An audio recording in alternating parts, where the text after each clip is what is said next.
Nosso palestrante dessa noite é José Carlos Pereira Monteiro.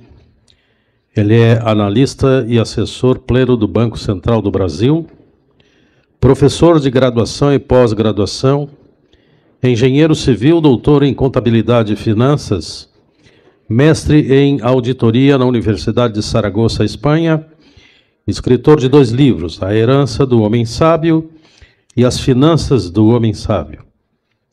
É ministrante de seminários sobre finanças e ele está aqui acompanhado da sua esposa, Angélica. Vamos recebê-los, então, com muito carinho, uma salva de palmas.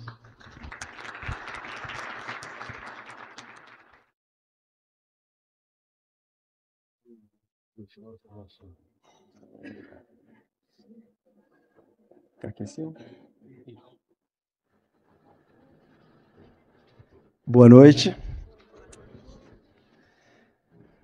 Bom, aqui, olhando daqui, a gente vê que, ô povo lindo vocês, muito bom.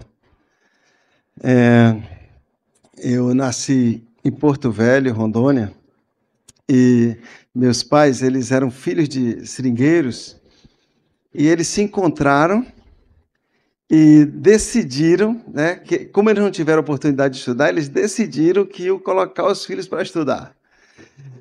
Eu me admiro dessa decisão deles, porque eles não tinham a menor ideia do que... Eu acho que eles não tinham a menor ideia do que isso ia... as consequências que isso ia ter. Então, papai ganhava pouco, e naquela época não tinha essa coisa de ficar com controle de natalidade, né? Era muitos meninos, nós éramos 7 filhos legítimos e mais 4 adotados. Então, éramos 11. Papai ganhava pouco, mamãe tinha que lavar roupa para fora para ajudar para criar a família, mas eles levaram muito a sério isso, e eles falavam para nós continuamente que nós tínhamos que nos formar, estudar, e o papai ia na escola, acompanhava de perto, e quando eu terminei o ensino médio, eu não via outra opção senão fazer uma faculdade. Só que lá em Rondônia, onde nós morávamos, não tinha faculdade, não era como hoje, graças a Deus, em todos os lugares, né? Tem boas faculdades, mas naquela época não era assim. Então eu tinha que sair, a faculdade mais próxima estava a 2.000 quilômetros de onde a gente morava. Aí nós conseguimos, como meus pais não tinham recursos, mais próximo, tudo bem. Como meus pais não tinham recursos, nós conseguimos uma ajuda no governo, e eu saí para estudar e fui estudar em Fortaleza, no Ceará. E quando eu cheguei em Fortaleza, meu sonho era ser engenheiro. Então, me dediquei a estudar bastante e consegui passar no vestibular para engenharia, que era o meu sonho. Quando eu vi meu nome escrito na lista dos aprovados, eu me lembro assim, que o meu pensamento foi assim: nunca mais eu vou ser pobre na minha vida, agora você é doutor. E aí, eu era muito tímido e também não tinha amigos nem parentes, né? Muito só. Eu ia regularmente sozinho lá para o restaurante universitário, pegava meu bandejão e ficava ali, fazia minhas refeições. Até que um dia eu peguei meu bandejão, sentei lá na mesa, comecei a almoçar, e veio uma jovem e sentou exatamente na minha frente. Quando eu vi, eu gelei, assim, porque eu tímido, né? E ela toda com o cabelo assim encaracolado, sabe? Parecia ser a moda Gal Costa, né? Eu digo, ela deve conversar e tudo, o que é que eu vou dizer para ela, né? E aí eu fiquei ali, né? Entretido com o bife detetive, que é o que a gente dizia lá no RU, que era frio com nervos de aço, né? Que era o bife delegado também dá para ser, né? Mas de repente veio uma mosquinha e veio para sentar no copo de leite dela, assim, sabe? E eu estava de cabeça baixa, quando eu vi aquela mosquinha rodear ali, que ia sentar na borda do copo de leite dela, foi assim um gesto automático, eu fui e abanei, a mosquinha voou, mas aí ela olhou para mim, eu olhei para ela, e 9 meses depois a gente estava casado.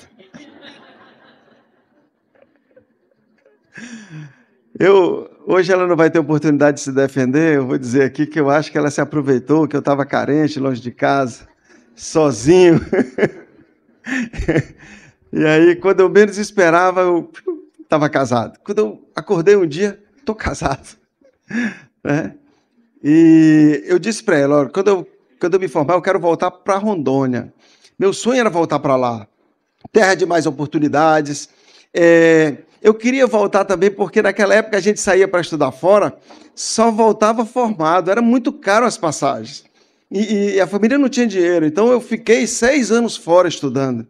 E eu queria voltar, e naquela época, quando a gente voltava para Rondônia formado, saía até no jornal, sabe? Voltou um filho da terra, né, formado. Vocês não sabem o que é isso. E eu tinha muito desejo de ser empresário, eu queria ter minha empresa de construção lá. Então, quando eu falei isso para ela estava tão apaixonada que, mesmo ela não sabendo direito para que lado ficava Rondônia, ela disse, não, eu vou com você. Para qualquer lugar ela ia. Então, quando eu me formei, na semana seguinte, eu peguei o avião e nós voltamos para Porto Velho. E aterrissamos lá, eu brinco que nós chegamos lá, eu cheguei com 3 diplomas. O diploma de engenharia, uma mulher e uma filha. Nós já tínhamos uma filha. E fui logo atrás de abrir minha construtora, que era o meu sonho.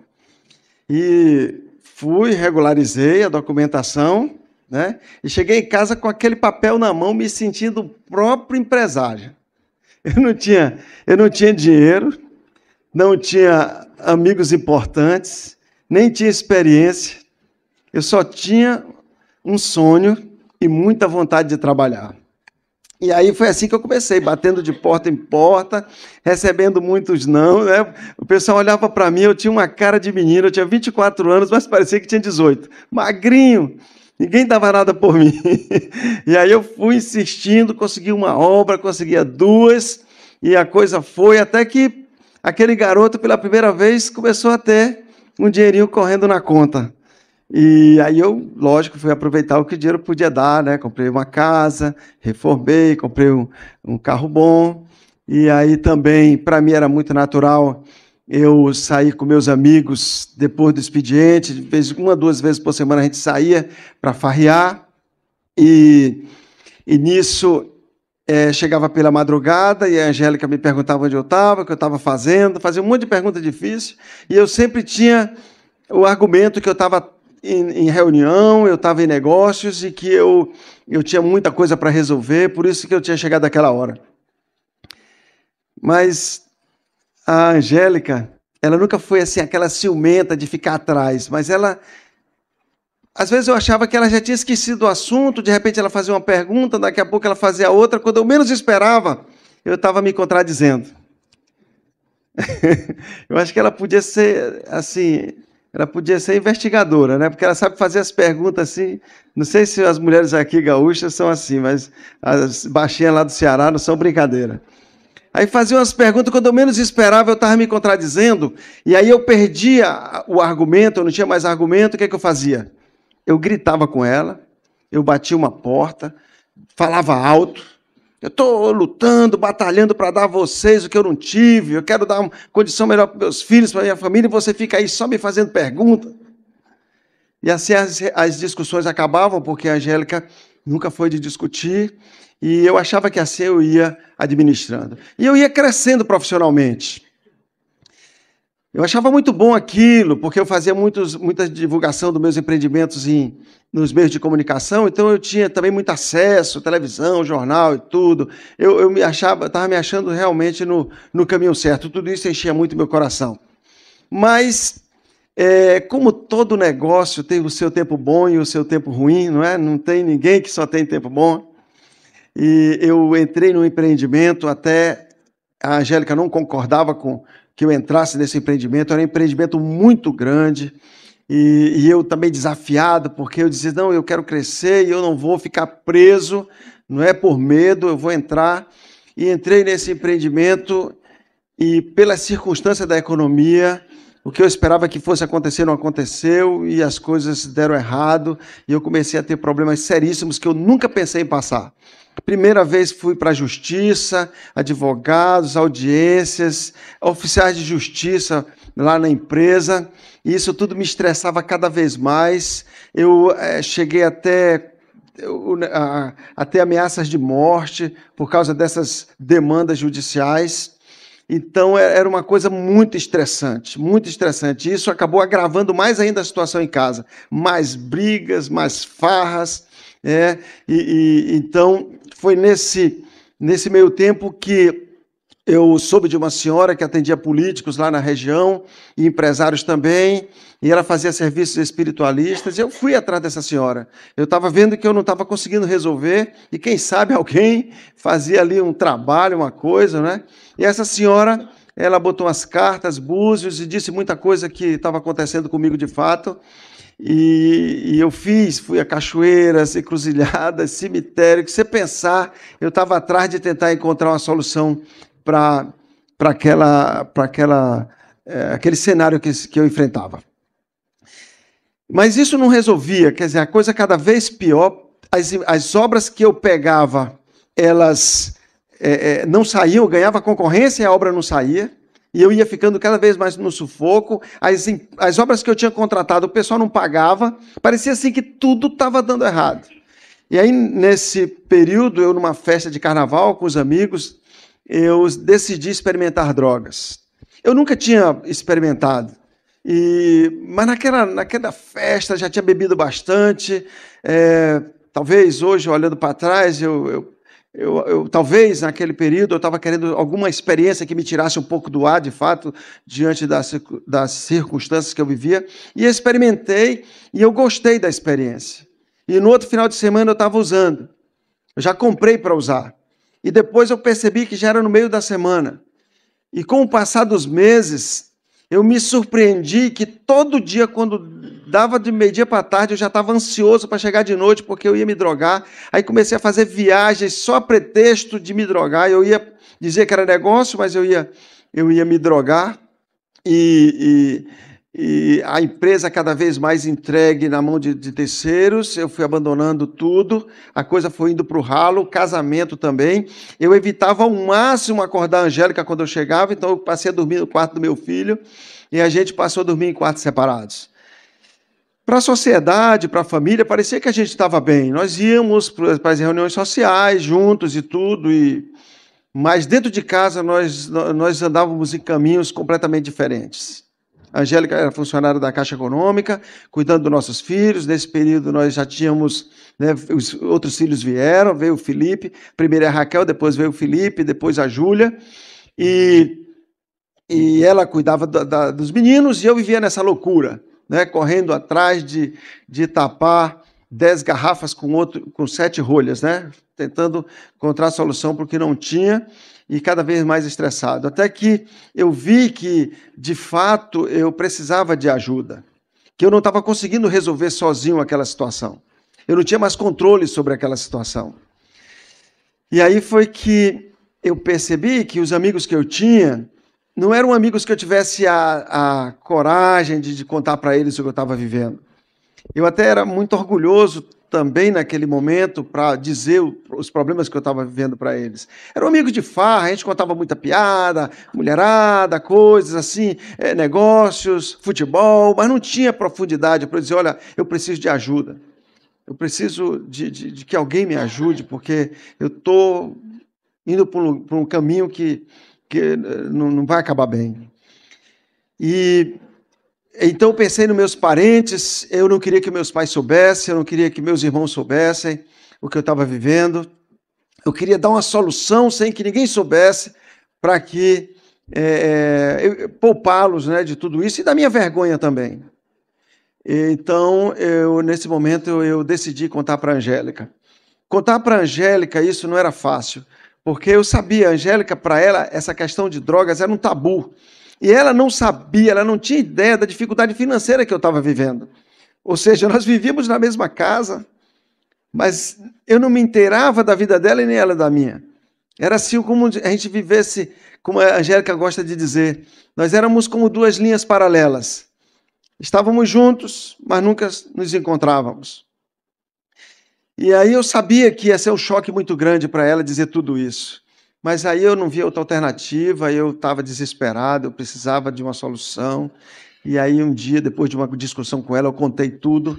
E foi assim, tudo de uma vez, eu estou viciado em drogas, a empresa está falida, estou devendo muito, não tenho como pagar. Aquilo foi um choque para a Angélica. E o casamento já estava muito desgastado. Então, a reação dela foi dizer que havia acabado, que ela não ia mais continuar e que ela ia esperar terminar o ano letivo das crianças, ia pedir transferência da Caixa, ia voltar para Fortaleza, e eu que entrei nesse buraco, eu que saísse. E disse também uma coisa que me marcou muito. Ela disse: olha, eu não quero que os meus filhos saibam que o pai deles foi o homem que você é. Ou seja, aquele sonho, aquela paixão, não é? Tudo tinha acabado, e eu não vi outra alternativa senão sair de casa. Arrumei a mala, peguei um avião, fui para Boa Vista, em Roraima, mais para o norte, lá na fronteira com a Venezuela. Eu tinha uma irmã que se formou em medicina e ela estava lá, tinha uma clínica, e eu fui para lá, para a casa dela, na expectativa de sair daquele meio e começar tudo de novo lá, dar a volta por cima. E quando eu cheguei em Boa Vista, eu estava muito ressentido com a Angélica, porque ela nunca tinha me apoiado, ela sempre dava para trás nas coisas que eu queria fazer, e eu achava que ela não, no momento mais difícil ela tinha me abandonado, mas eu queria mostrar para ela que eu não estava derrotado. Então, cheguei lá em Boa Vista, longe daquele ambiente de farra, de drogas.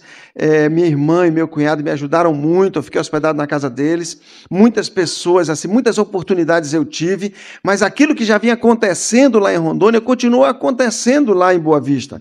Tudo que eu começava dava errado. Tudo que eu iniciava não funcionava. Era impressionante, parecia que tinha assim, alguma coisa escrita na minha testa: desonesto, fracassado, porque as coisas não funcionavam. E eu, então, já voltei a me drogar, descobri onde tinha drogas, voltei a me drogar, agora sem dinheiro, não é, pedindo dinheiro emprestado do meu cunhado, da minha irmã, para pagar não sei quando. E aí os meses foram passando, eu já via que com razão o meu cunhado já me olhava de lado, porque aquela situação realmente não podia continuar. Mas eu não tinha como sair de lá. Para onde? Com que dinheiro? As portas tinham sido fechadas para trás. Então eu entendi naquele momento que a única solução para mim era eu tirar a minha vida. Antes que eu fosse roubar, que eu fosse preso, que tivesse um escândalo maior, eu ia tirar a minha vida. A Angélica já sustentava as crianças sozinha. Eu já fazia meses que eu não mandava dinheiro para casa. E ela ia cuidar da família. E eu não fazia falta para ninguém. Era esse o meu sentimento. E eu comecei, então, a planejar isso, como tirar minha vida. Foi nesse período que eu vinha chegando em casa, mais ou menos umas 8 horas da noite, lá na casa da minha irmã, onde eu estava hospedado. Eu ia chegando e o vento trouxe o som de uma música. Eu digo que o vento trouxe porque em algum momento eu ouvia aquela música, daqui a pouco o vento parava, eu não ouvia mais, depois o vento batia, eu ouvia. E era uma música que falava de Deus, falava de Jesus. Eu não lembro que música era, mas aquilo me fez parar na varanda da casa e ficar ouvindo. E enquanto eu ouvia aquela música, passou assim como um filme a minha vida. Quando eu era criança, meu sonho de ser engenheiro, meu pai ali, minha mãe lavando roupa, sabe, meu sonho de recompensar minha família, meu pai.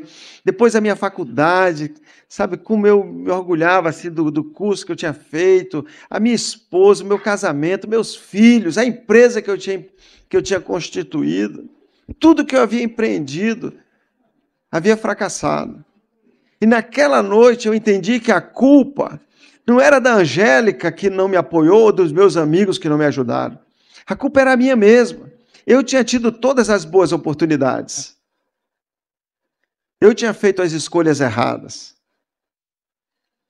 Naquele dia, tudo que eu desejei, tudo que eu queria era que o tempo pudesse voltar. Que eu pudesse começar de novo e fazer as coisas diferentes. Mas na manhã seguinte, quando eu levantei, já era tarde, eu fui tomar o café da manhã sozinho. E quando a senhora da casa veio me atender, a senhora que servia na casa, Dona Francisca veio me atender, ela veio com uma Bíblia na mão. Eu nunca tinha visto aquela senhora com uma Bíblia. Ela nem ler sabia. Ela se aproximou da mesa e disse: Seu Zé Carlos, a minha ex-patroa me deu de presente essa Bíblia. Mas como eu não sei ler, eu queria pedir se o senhor lia um pouco dela para mim. E eu peguei a Bíblia ali, abri no meio, e mais ou menos no meio, e comecei a ler um texto que nunca mais eu esqueci. Esse texto dizia: bem-aventurado é o homem que não anda segundo o conselho das pessoas más, que não se detém no caminho dos pecadores e que não se assenta na roda dos escarnecedores. Antes, o seu prazer está na lei do Senhor, e na sua lei medita de dia e de noite. Pois será como uma árvore plantada junto a ribeiros de águas, cujas folhas não caem, que dá o seu fruto na estação própria, e tudo quanto fizer prosperará. Quando eu li esse texto, eu entendi que tudo que eu queria era ser como aquela árvore. Eu só queria ter meus negócios, a minha família, não é? Eu só queria ter dado certo. E dias depois, meu cunhado pediu que eu fosse a um despachante resolver o problema do carro dele. E quando eu cheguei nesse despachante, ele estava ocupado, atendendo umas pessoas, e eu fiquei ali numa salinha de espera, esperando ser atendido, quando eu peguei uma revista como essa.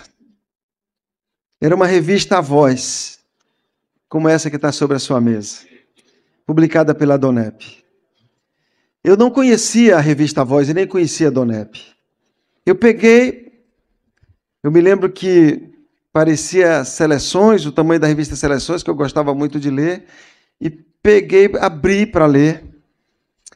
E enquanto eu esperava, eu li o testemunho de um médico.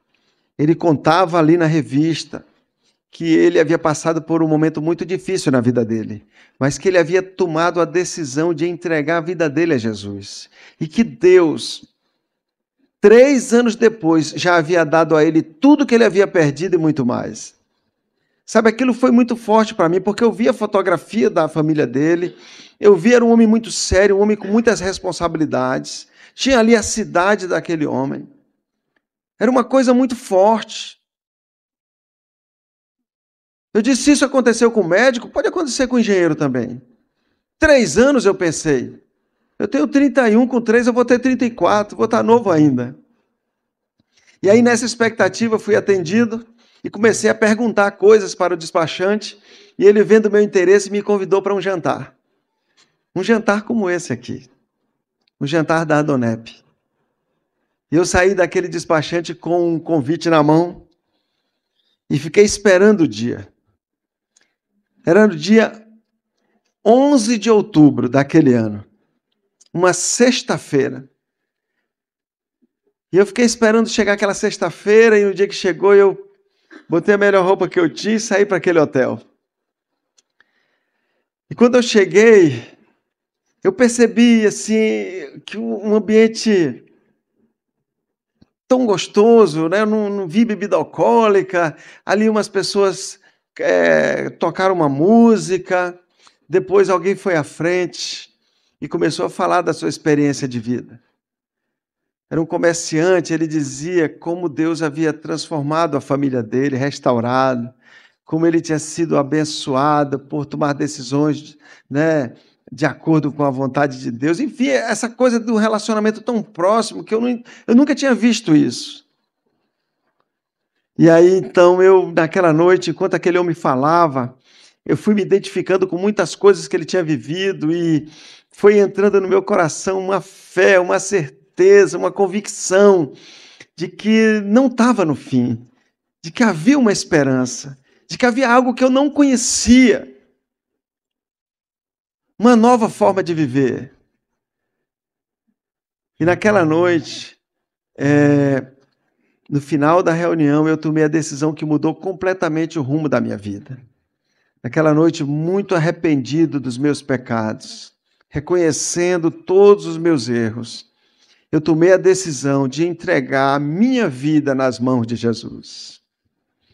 Aqueles homens oraram por mim e eu saí dali, eu não estava entendendo nada, mas eu estava sentindo uma paz tão boa dentro de mim que eu nunca tinha sentido antes. Cheguei em casa naquela noite, eu demorei a dormir porque eu nem queria dormir com medo de acordar de manhã e não estar sentindo a mesma coisa. Mas no sábado seguinte, quando eu levantei, que eu fui no jardim da casa,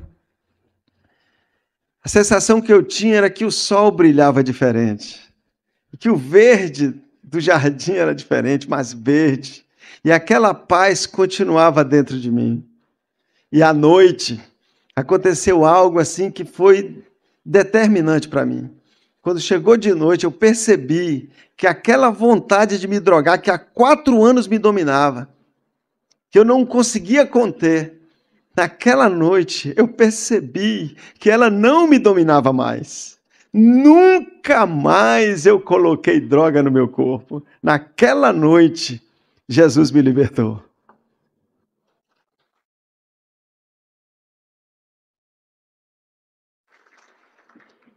E aí eu disse, eu quero saber mais. Aí comecei a ler a Bíblia, comecei a andar com as pessoas que compartilhavam a mesma fé. Eu queria ouvir sobre Jesus, eu queria ler sobre ele. E comecei a praticar aquilo.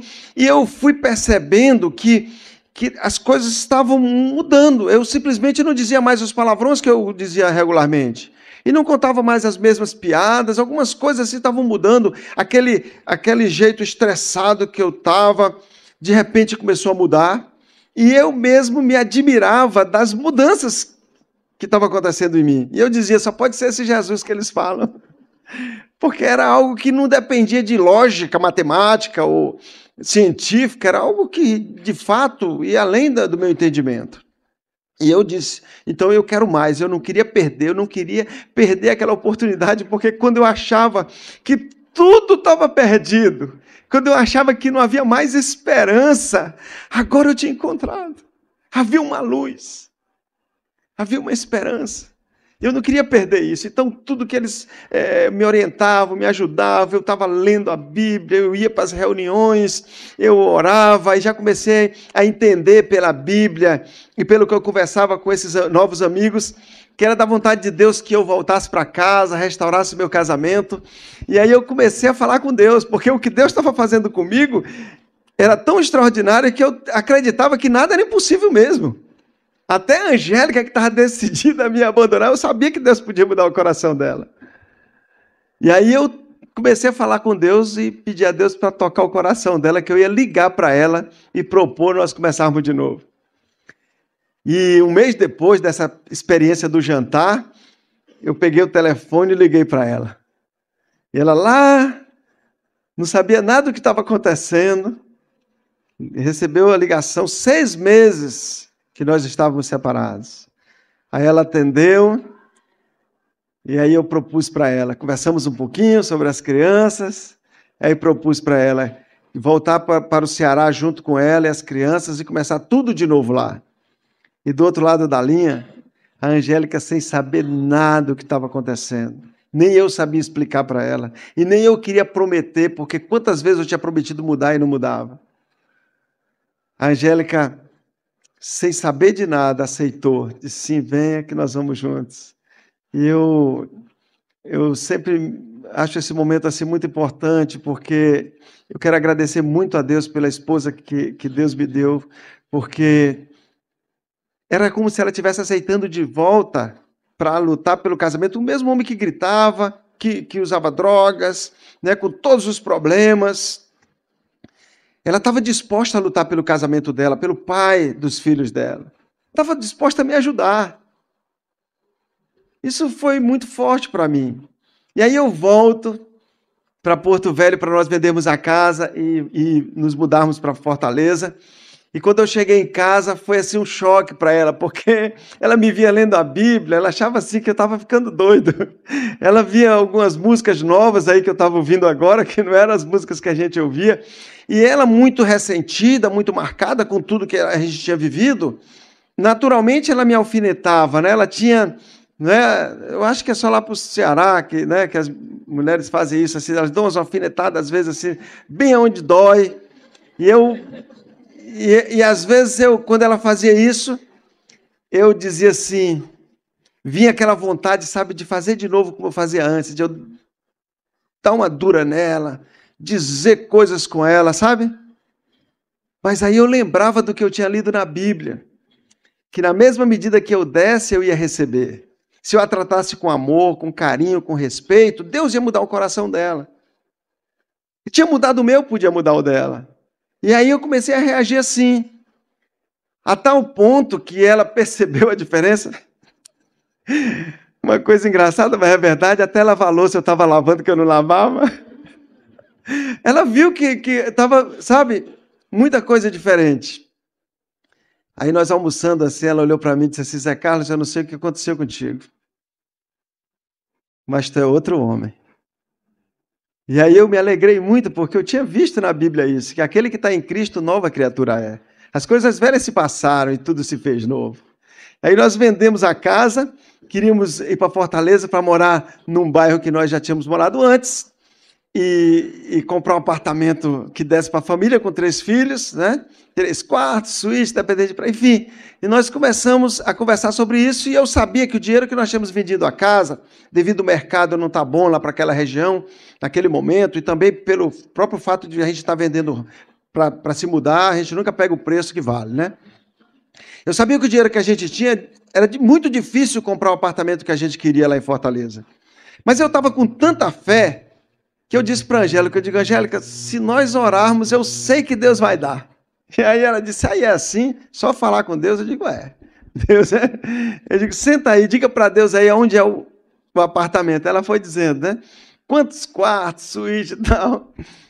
E aí eu peguei o avião e fui para Fortaleza. Eu me lembro que nesse voo eu tive um sonho. Eu dormi, é uma viagem longa, eu dormi. E sonhei vendo um local assim, com computadores, um local carpetado. E quando eu acordei, eu tinha convicção que era o local que eu ia trabalhar. Mas era muito diferente dos locais de obra que eu estava acostumado a trabalhar. Cheguei em Fortaleza, fui procurar apartamento, e uma semana depois de estar procurando apartamento, eu constatei o que eu já sabia. O dinheiro que a gente tinha não comprava o apartamento que nós queríamos. E agora o desafio era ligar para a Angélica e contar para ela que a primeira oração que ela tinha feito não tinha dado certo. Eu disse, como é que eu vou fazer isso, né? Mas eu tive uma ideia. Peguei o telefone, liguei para ela e disse, Angélica, Deus vai dar o apartamento que a gente pediu. E ela ficou animada, é mesmo? Eu digo, só não é agora. Como não é agora? Deus tem tempo para tudo, Angélica. Aí é assim, tem o tempo? Eu digo, tem. Aí nós, então, combinamos que íamos comprar um apartamento menor. Mas na manhã seguinte, quando eu peguei os classificados, todo dia de manhã eu pegava cedinho, quando eu peguei os classificados, eu olhei, tinha um anúncio ali do apartamento que era tudo o que nós tínhamos pedido, e o valor que era oferecido ali era o valor que a gente podia. Então eu liguei imediatamente, fui para o local, tinha 3 torres no condomínio, no 4º andar, novinho, nunca ninguém tinha entrado lá, que eu olhei, tinha tudo que a gente tinha pedido, aí eu já fechei negócio, né? Quem comprou o apartamento estava vendendo antes de se mudar para lá, porque tinha sido transferido e estava vendendo para não perder o que já tinha dado, enfim. Era um bom negócio, uma ocasião muito oportuna. Aí liguei para a Angélica já com o contrato fechado. Angélica, apartamento Deus deu. Aí ela ficou alegre. Aí foi perguntando, eu digo, tem 3 quartos, suíte? Tem. Varanda, sala em L? Tem. Dependência completa de empregado. E tem armário embutido? Eu digo, peraí, armário embutido você não falou. Não tem não. Mas tinha o lugar do armário. E ainda sobrou dinheiro para comprar um Fusquinha. Era um Fusquinha 73, velhinho, rodava a semana, no sábado tinha que ir para a oficina para rodar outra. Sabe, para mim, não importava se era de bicicleta, a pé, de Fusquinha, de ônibus, eu estava tão feliz de poder criar os meus filhos, quando eu achava que tudo estava perdido. Poder reconquistar o amor, o respeito da minha esposa. Sabe, eu sabia que esse Deus que tinha transformado a minha vida ia cuidar de tudo. Consegui um emprego, quer dizer, era um subemprego, era um bico, né? Não tinha carteira assinada nem nada, mas assim não faltava nada, né? E eu, assim, muito entusiasmado com tudo que a gente estava vivendo, eu via como funcionava essa coisa da oração. Isso para mim era muito novo, era um mundo completamente novo e prático que se abria para mim. Eu lembro um dia eu ia saindo de casa cedo e uma senhora ligou lá para casa E eu atendi o telefone, antes de sair, ela ligou, eu atendi o telefone, e era uma senhora oferecendo serviço de detetização. Ora, eu digo, o apartamento aqui é novo, não tem, né? Mas eu tinha visto uma baratinha no Fusquinha, aí eu perguntei dela, você detetiza carro? Ela disse, detetizo. Quanto custa, né? O dinheiro curta, quanto você vai cobrar? Ela disse, eu detetizo, faço de graça para o senhor. Quando ela disse que fazia de graça para mim, aí que minha fé aumentou. Aí eu disse para ela, eu te abençoo em nome de Jesus, que todas as ligações que você fizer hoje, você vai vender. Desliguei o telefone e saí, quando foi no fim da tarde que eu voltei para casa, toco o telefone de novo, era a mulher da detetização. Aí eu atendi e ela disse, olha moça, eu estou ligando para lhe pedir um favor. Eu digo, diga. Ela disse, eu queria pedir para o senhor, se o senhor deixa eu ligar todo dia de manhãzinha aí para sua casa. Eu disse para eu pensei, meu primeiro pensamento foi, a minha mulher não vai gostar nada de uma mulher ligar. Aí eu disse, por que você quer ligar? Ela disse, porque fazia dias que nós não vendíamos nada aqui. E hoje eu vendi tanto que meus colegas vendedores tudo querem conhecer o senhor. Então isso era uma das coisas. Outro episódio que aconteceu naquele período, tinha uma senhora doente, que era meio parente da Angélica. Ela estava no hospital, tinha sido diagnosticado que ela estava com lúpus, e nos convidaram para ir lá fazer uma visita. E quando eu cheguei, que eu vi aquela senhora, ela é véspera do Dia das Mães, ela ia sair com os filhos e depois ia voltar para o hospital, porque ela estava frequentemente tendo febre, a situação dela. E aí eu, com muita fé, eu falei para ela, eu disse, olha, eu orei com ela e disse assim, a senhora vai sair daqui, mas a senhora não volta mais, porque a senhora está curada. E ela nunca mais voltou para o hospital. Então era algo assim muito, muito extraordinário. Um mundo novo que eu não conhecia. Eu via que o que estava na Bíblia, que eu não conhecia antes, funcionava, era prático, era real. Então eu queria estar o quê? Era na Donep, eu queria estar com os amigos que também compartilhavam a mesma fé que eu. E a Angélica queria levar a vida dela normal, como sempre ela levou. Ela sempre gostou muito de shows, cinemas e tal. E aí começamos a ter conflito, porque eu ia para um canto, ela ia para outro, e eu via que isso não ia dar certo. Então um dia eu decidi que eu ia abrir mão. Até eu lembro de uma frase que ela disse, tu está anulando nossos finais de semana, né? Ninguém vai mais para a praia, ninguém mais... Enfim, aí eu digo, não, peraí, está errado isso. Aí eu comecei a acompanhar a Angélica nos lugares que ela queria ir, abrir a mão dos lugares que eu queria. E eu ia, assim, nada demais, eram lugares bons. Eu me lembro um dia que a gente foi para um show, era uma banda, e era assim num parque, muitos jovens, assim, muita gente, bebida e tal, aquela alegria toda, e ela baixinha, eu tinha que colocar ela aqui no tum-tum, né? Tum-tum lá no Ceará e botar aqui nos ombros, né?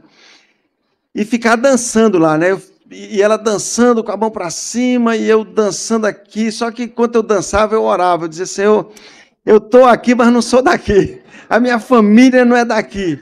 Senhor, eu repreendo todo o mal. Só que deu uma pausa na música e eu estava tão empolgado na oração que eu fiquei. Ela olhou para baixo e disse, tu está rezando? Aí eu olhei e disse, tô. Tu ficou doido, eu vou te levar para o hospício. Aí dias depois, ela veio... Aconteceu ela de fazer uns exames preventivos de câncer, e ela tinha tido um cisto no ovário, que foi preciso fazer uma cirurgia, e aí estava acusando outro cisto no mesmo ovário. Ela estava muito abatida, e chegou em casa, e eu disse para ela, Angélica, se tu crê, eu oro por ti, eu acredito que Jesus pode te curar. E aí ela... né? Oração não dói nem nada, né? Ore por mim, então. Aí ela deitou na cama, e eu me lembrei que eu tinha lido um texto na Bíblia, que o próprio Jesus disse que aquele que crê, imporá as mãos sobre os enfermos, eles serão curados. E eu coloquei as mãos sobre ela, e ordenei aquela enfermidade que saísse, abençoei o corpo da minha esposa. Quando eu terminei de fazer aquela oração, eu vi que ela estava emocionada. E aí ficamos esperando o dia de fazer outro exame. 15 dias depois nós fomos lá fazer o outro exame. E quando ela saiu da sala da ultrassonografia, ela veio empolgada, emocionada. De que houve, Angélica? Ela disse, Zé Carlos, Jesus me curou, não tem mais nada. Nunca mais voltou a ter cisto no ovário da minha esposa. E aí, a Angélica, pouco a pouco, foi tendo experiências. Ela fumava desde os 13 anos de idade. Na nossa geração, muita gente fumou, não é? Então, fumava ali desde jovem. E ela um dia estava ali, em casa, na hora de deitar, de dormir. Ela veio um pensamento. Ela conta, veio um pensamento. Amanhã eu não fumo mais. Imagina, amanhã eu não fumo mais. E no dia seguinte, ela ainda levou a carteira de cigarro na bolsa para o trabalho. E nunca mais a Angélica voltou a fumar. E aí, pouco a pouco, ela foi também aceitando ir comigo para um evento da Donep, ou ia comigo para a igreja, não é? Para as reuniões cristãs. E ela foi ouvindo também e foi crendo, né? Ela viu o próprio milagre na casa dela. Né? Ela foi crendo até que um dia a Angélica entendeu que aquele Deus que havia mudado a minha vida, a vida do marido dela, também era bom para ela. E aí foi um dos dias mais emocionantes da minha vida, eu ver a Angélica abrir o coração e dizer assim, e tomar a decisão que a partir de hoje, né, a partir daquele momento, ela ia também seguir a Jesus, seguir a mesma fé. Foi muito emocionante, porque a partir daquele dia, a nossa casa já estava legal, sabe? Já não tinha mais as gritarias, os palavrões. Mas agora, nós compartilhávamos a mesma fé, nós tínhamos o mesmo assunto, nós tínhamos os mesmos programas, os mesmos amigos. E isso foi muito legal, porque as crianças cresceram num ambiente de fé, eles foram crescendo e crendo que havia um Deus e que se importava com a gente, que era presente. Eles viam que quando a gente tinha um desafio, uma dificuldade, nós orávamos juntos. Né? Ou mesmo sem ter desafio nenhum, nós sempre orávamos juntos, regularmente.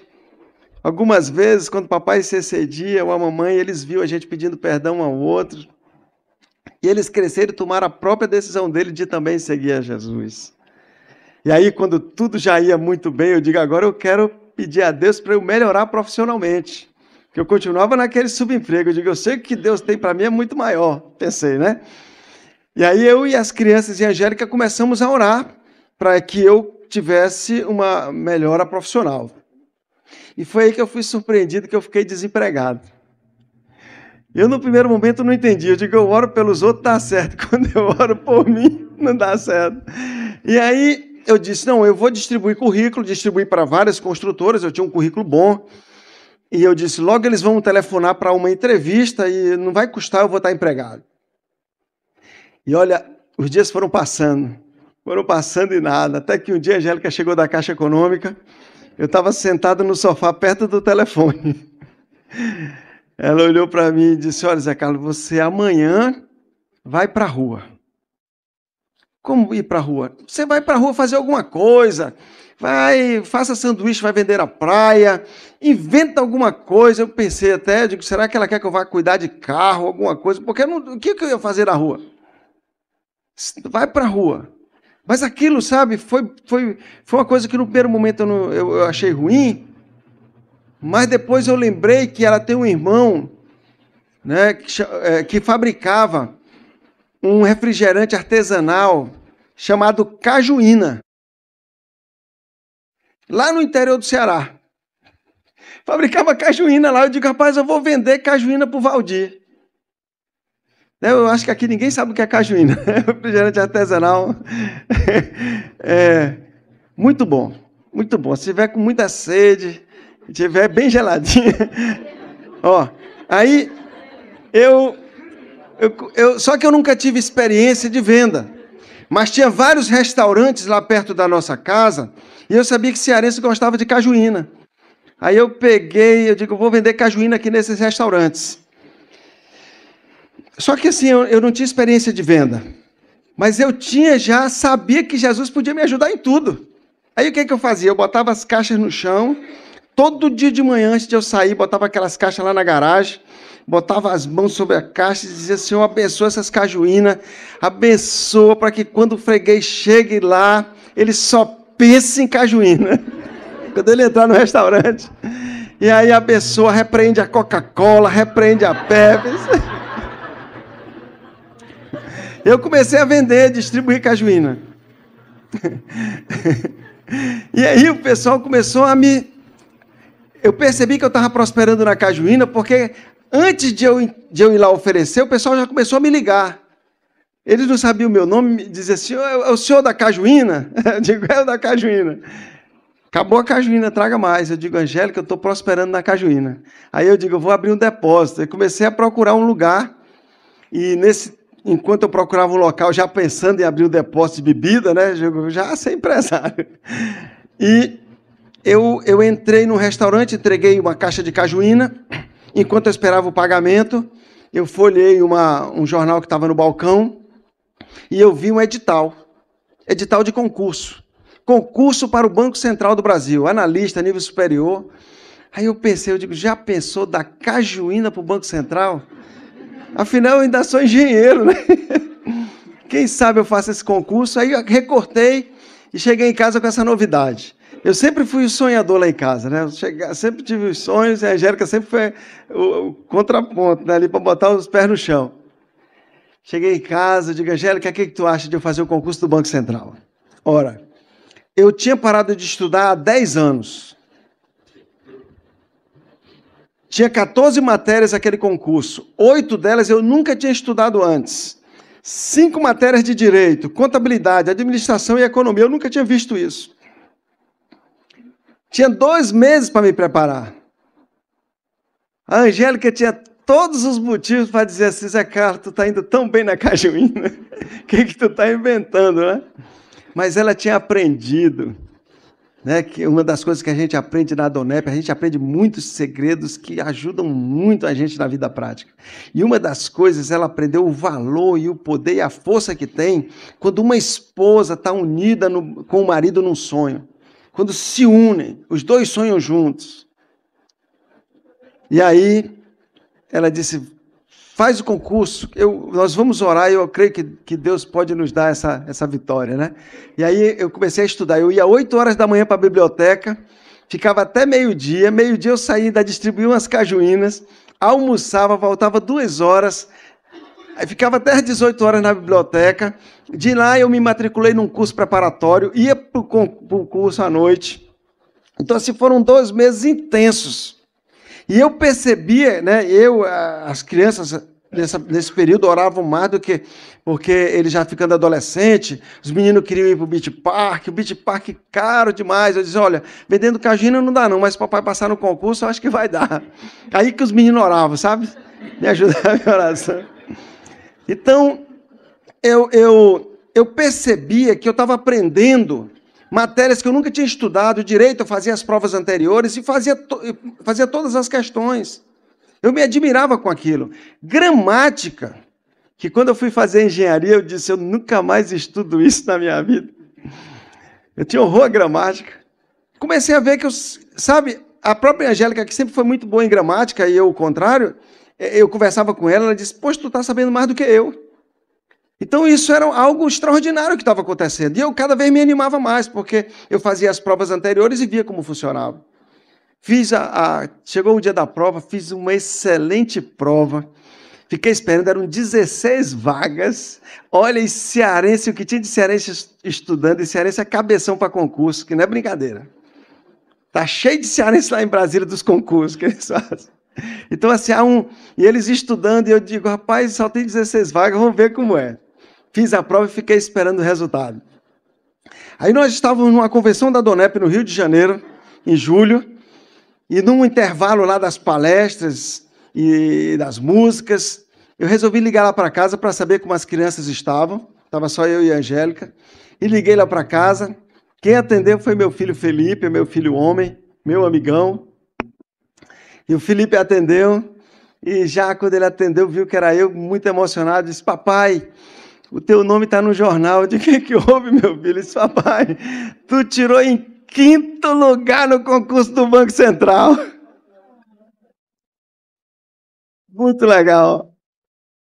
Até hoje eu emociono, porque sabe, explodiu dentro de mim aquela alegria. Eu digo, meu Deus, que coisa. E na hora que veio aquela alegria, eu pude, assim como uma voz dentro de mim, Deus falando, eu te coloquei lá.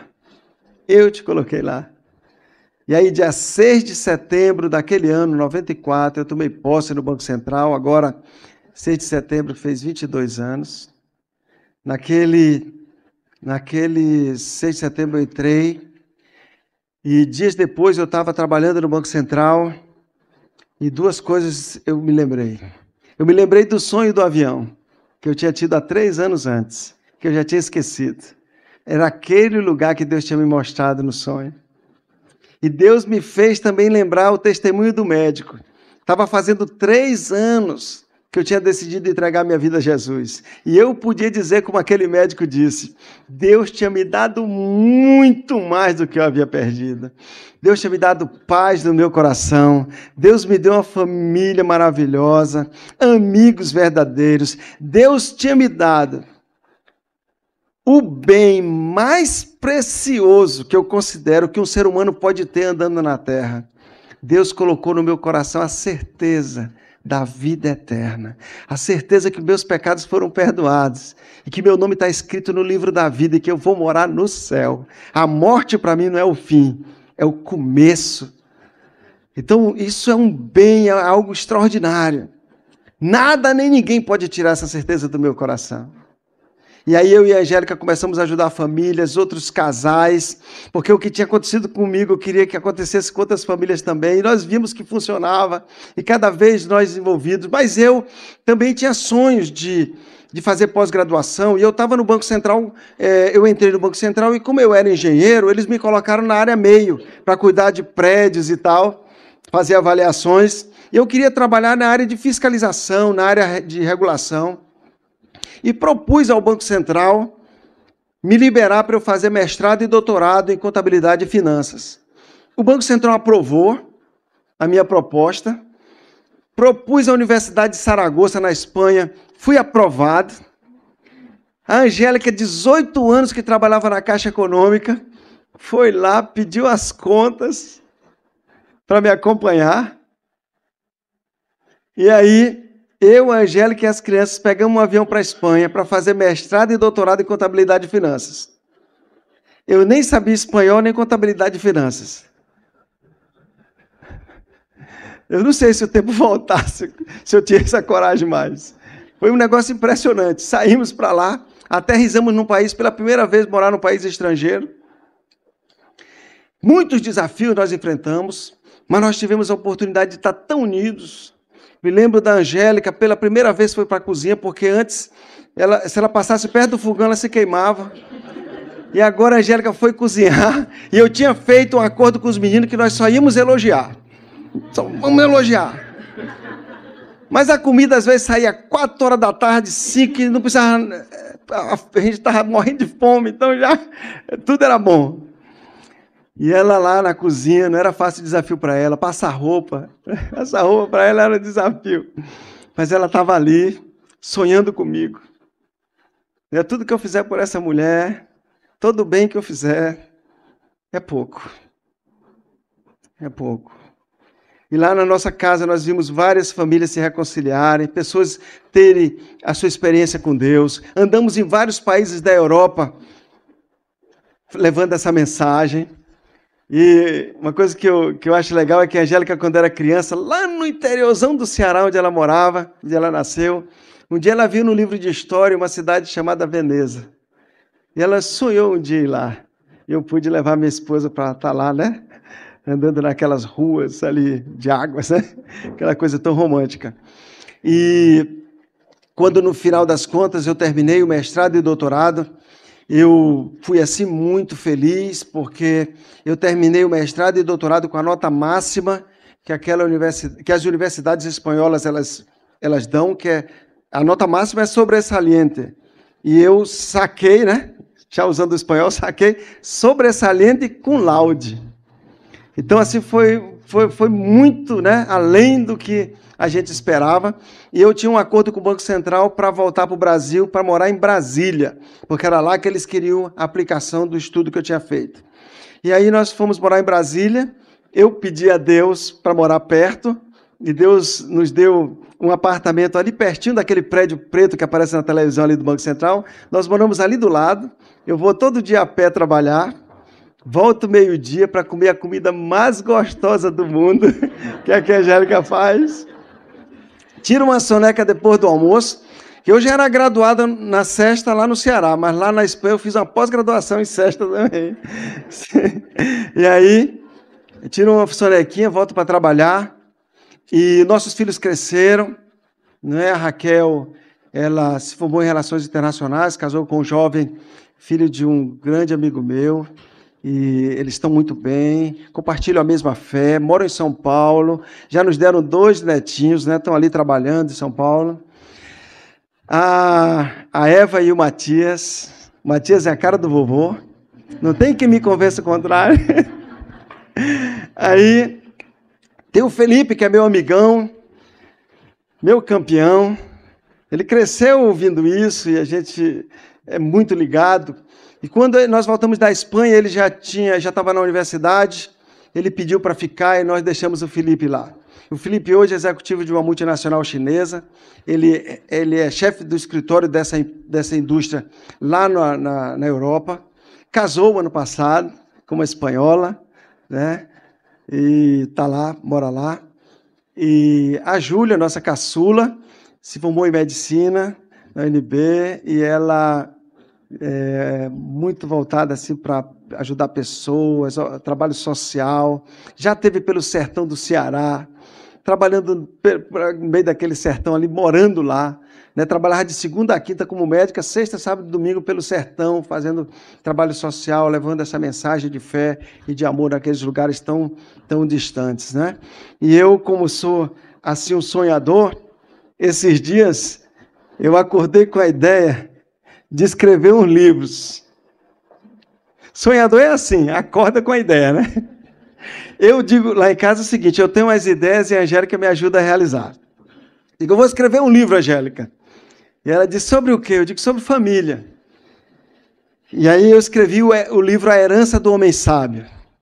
Esse livro saiu assim muito rápido, em menos de 2 meses eu escrevi, porque depois de 25 anos cuidando, trabalhando com família, aconselhando, acompanhando, isso já estava tudo dentro de nós. E nós trouxemos, então, todos os ensinamentos bíblicos que tratam sobre relacionamento familiar, principalmente de pais com filhos, trouxemos para cá de uma maneira tão prática, simples e direta, que todas as pessoas podem ler. Até nós temos depoimentos de pessoas que nunca leram um livro todo. Pegaram esse para ler, leram facilmente. De tão fácil que ele é. E ele nos surpreendeu também porque esse livro já se transformou num curso que é dado em vários lugares do Brasil, já chegou à Espanha, já traduzido para o espanhol, agora está nos Estados Unidos, né, de 2013. Rapidamente a gente vê assim como ele tem crescido, e isso é Deus mesmo fazendo, né? E esse ano nós lançamos um livro que está revolucionando também, para nossa surpresa, que é As Finanças do Homem Sábio.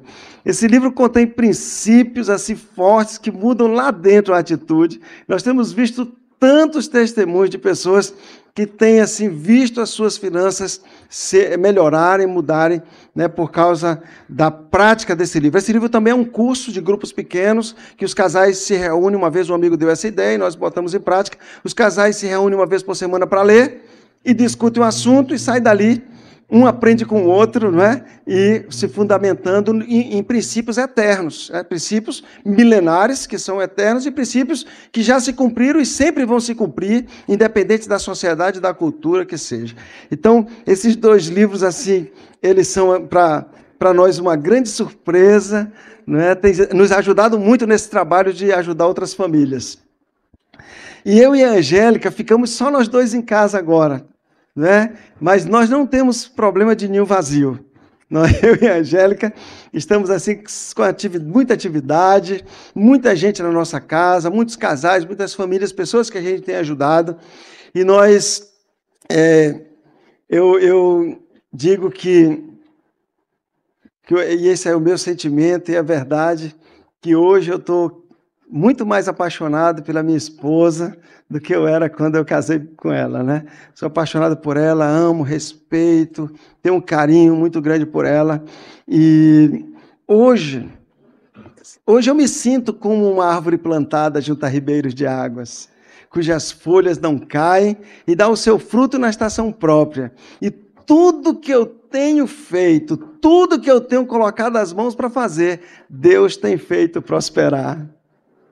E esse Jesus que mudou a minha vida, mudou a minha família, mudou a minha história, Ele está aqui essa noite. Foi Ele que te trouxe aqui. Ele usou alguém para te convidar, mas Ele te trouxe para falar contigo, para dizer que existe um mundo muito mais maravilhoso, algo muito maior que Deus tem para você do que só o que a gente pode ver com nossos olhos. Esse Jesus está aqui. E se você quer ter essa experiência, quer também ter esse Jesus que mudou a minha vida, mudou a minha família, mudou a minha história, faz um sinal com a tua mão, assim, onde tu estiver, que eu quero orar por você, eu quero abençoar a sua vida. Deus te abençoe, Deus te abençoe, Deus te abençoe, Deus te abençoe, Deus te abençoe. Cadê? Eu quero ver sua mão. Deus te abençoe, Deus te abençoe. Deus te abençoe, Deus te abençoe. Isso, com a mão levantada assim, só para... Você que está com a mão levantada, baixa a sua mão e fique de pé, por favor. Você que levantou a mão, baixa a sua mão e fique de pé, que eu quero fazer esse momento de oração contigo. Que bom, só você que levantou a mão, eu quero que você fique de pé. Ok. Eu quero... É tão importante isso, a proximidade, sabe? A gente estar junto, que eu sei que a dinâmica, o salão está tão cheio, graças a Deus por isso, mas vale a pena o esforço. Eu quero que você que está em pé se aproxime daqui. Nós temos espaço aqui. Pode afastar um pouquinho aqui, por favor, e vem aqui, mais pertinho. Vem aqui, por favor. Chega aqui perto, dê um passo, vai valer a pena. Nós vamos orar junto. Angélica, vem cá para dar um abraço nessas mulheres lindas que estão aqui. Isso, venha mais, venha, isso. Aqui meus sobrinhos, meu cunhado. Venha, isso, vai valer a pena. Se aproxime aqui. Pablo, muito bom. Obrigado, venha, isso. Se aproxime, dá um passo. Vocês vão ver que vai, venha. Isso. Dá um espaço para esses amigos que estão chegando aí. Tem muita gente chegando aí. Gilson, fica mais aqui assim. Vamos afastar aqui, Pablo. Isso, vamos. Obrigado. Vem, eu quero vocês aqui pertinho. Nós vamos fazer uma oração. Ó, existe um. Eu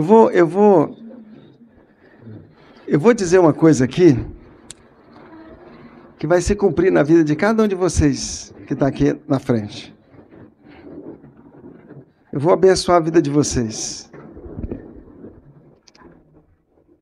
Bendito serás tu na cidade e bendito serás no campo.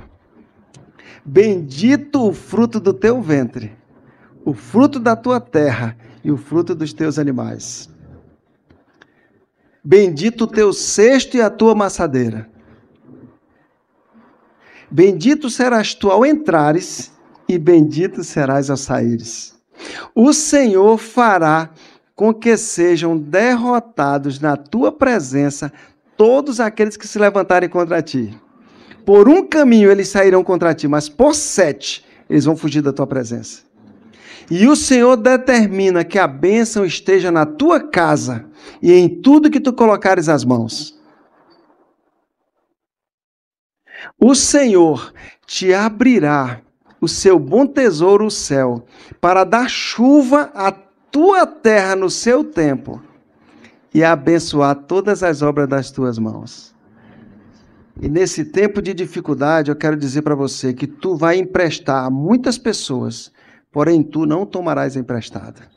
Eu te abençoo com essas palavras. E eu quero fazer uma oração, eu quero te ajudar a fazer essa oração que eu fiz naquele dia, mas eu quero te pedir só uma coisa.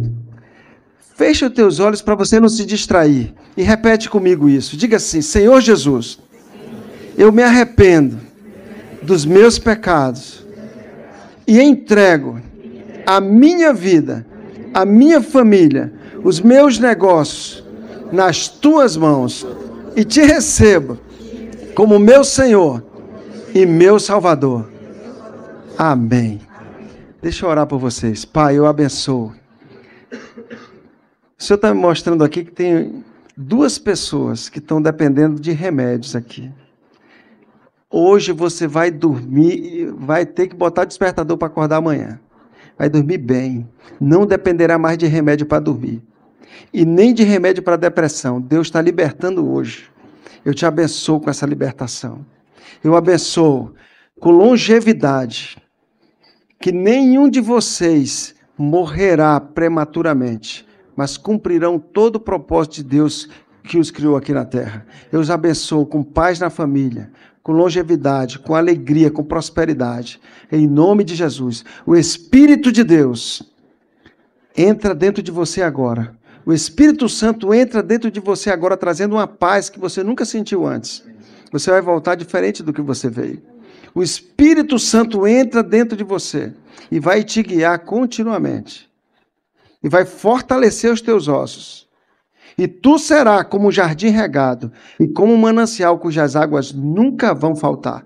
Eu te abençoo em nome de Jesus. Amém. Tem um presentinho para você que nós temos aqui. Eu queria que a Angélica me ajudasse. A todos vocês recebam esse presente. Eu quero aproveitar esse momento aqui também para agradecer ao convite para estar aqui. Mas eu quero fazer um agradecimento, presidente Humberto, muito especial à minha família. Deus me deu sobrinhos tão preciosos aqui no Sul. Que tem sido assim, sabe, eles se organizaram para todos eles estarem aqui. Eu sei que uma agenda de vocês não é fácil. Vocês fizeram um esforço. Vocês vieram, sabe, eu vou voltar muito abençoado por isso. Vocês são preciosos. Muito obrigado. Muito obrigado a cada um de vocês. Eu sei que Deus recompensará, abençoará muito vocês por isso e muitas outras coisas. Meu cunhado aqui também, sempre me recebendo com tanto carinho. Muito obrigado. Muito obrigado a todos vocês. Que Deus os abençoe. Nós vamos estar aqui à disposição. Quem quiser uma dedicatória no livro, pega lá. A gente faz uma dedicatória para você. Posso fazer uma oração com você também, né? Você fique bem à vontade. Estou aqui para lhe servir. Hoje é o primeiro dia. O primeiro dia do resto da tua vida. Coisas novas acontecerão a partir de hoje. Em nome de Jesus. Amém.